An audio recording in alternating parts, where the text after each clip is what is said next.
કતારમાં બંધક રહેલા ભારતીય નૌસેનાના પૂર્વ જવાનોના સ્વદેશ પરત આવ્યા છે। આ અંતર્ગત વડાપ્રધાન નરેન્દ્ર મોદીના નેતૃત્વની કેન્દ્ર સરકારની કુનેહપૂર્વક કાર્યકુશળતાની સિદ્ધિ અંગે મુખ્યમંત્રી ભૂપેન્દ્ર પટેલનો પ્રતિભાવ સામે આવ્યો।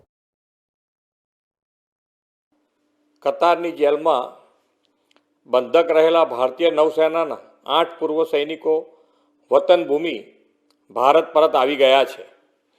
વડાપ્રધાન શ્રી નરેન્દ્રભાઈ મોદીના નેતૃત્વની કેન્દ્ર સરકારની આ કુનેહપૂર્વકની કાર્યકુશળતાની એક મોટી સિદ્ધિ છે। આ સિદ્ધિ માટે સમગ્ર ગુજરાતની જનતા જનાર્દન વતી વડાપ્રધાન શ્રી નરેન્દ્રભાઈને ખૂબ ખૂબ અભિનંદન પાઠવું છું। શ્રી નરેન્દ્રભાઈ મોદીના સફળ પ્રયાસોના પરિણામે આ પૂર્વ સૈનિકોની મોતની સજા આજીવન કેદમાં તબદીલ કરવામાં આવી હતી। હવે કતાર દ્વારા તેમને મુક્ત કરવામાં આવ્યા છે। એટલું જ નહીં, સહી સલામત ભારત પહોંચાડી દેવામાં આવ્યા છે। વડાપ્રધાન શ્રી નરેન્દ્રભાઈ મોદીની વિશ્વ નેતા તરીકેની સુદૃઢ ઇમેજ અને તેમના નેતૃત્વમાં વિશ્વના 10 દેશો સાથેના સુમેળભર્યા સંબંધોને કારણે જ આ શક્ય બની શક્યું છે।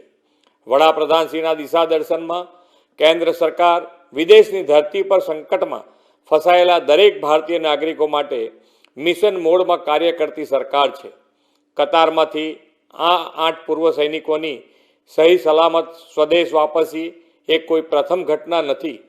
આદરણીય વડાપ્રધાનશ્રીએ વિદેશમાં જ્યારે પણ કોઈ આપદા સંકટ આવે ત્યારે ફસાયેલા ભારતીય નાગરિકોને સુરક્ષિત રીતે સ્વદેશ લાવવામાં સફળતા મેળવી જ છે।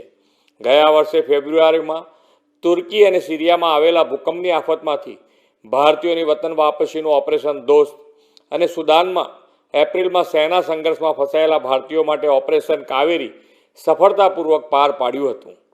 ગયા વર્ષે યુક્રેન રૂસ યુદ્ધ વેળાએ ઓપરેશન ગંગા મારફતે 22,000 ભારતીયોને પરત લાવવા, વૈશ્વિક મહામારી કોરોના દરમિયાન ઓપરેશન વંદે ભારત શરૂ કરીને વિદેશમાં વસતા 1,83,00,000થી વધુ નાગરિકોને સ્વદેશ લાવવાનું સૌથી મોટું અભિયાન પણ વડાપ્રધાનશ્રીના દ્રષ્ટિવંત આયોજનમાં પાર પડ્યું હતું।